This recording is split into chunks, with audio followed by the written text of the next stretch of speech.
Kryetari i Partisë Demokratike Sali Berisha këtë të shtunë zhvilloi një vizitë në qytetin e Elbasanit me rastin e ditës së verës. Berisha e cilsoi ditën e verës si festën më të lashtë. Kryedemokrati vijoi akuzat ndaj mazhorancës, pasi sipas tij veprimet e qeverisë kanë mbyllur dyert e Europës.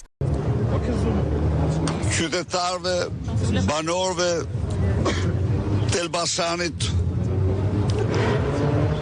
sot si kryeqyteti festës për mbar kombin ju uroj gëzuar ditën e verës, festën më të lashtë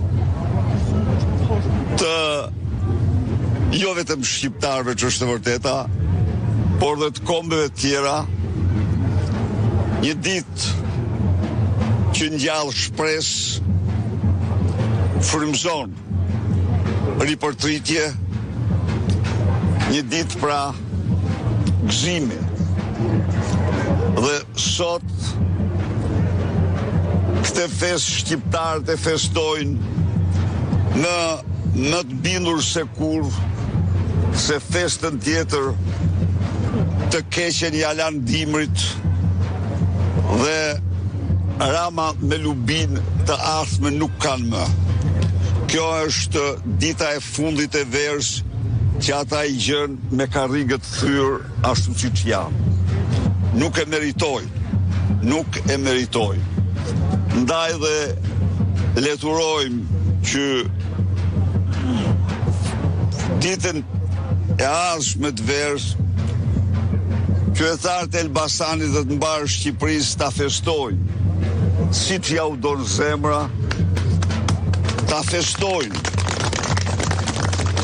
me dyrë të hapura drejt ardhmes dhe drejt Europës.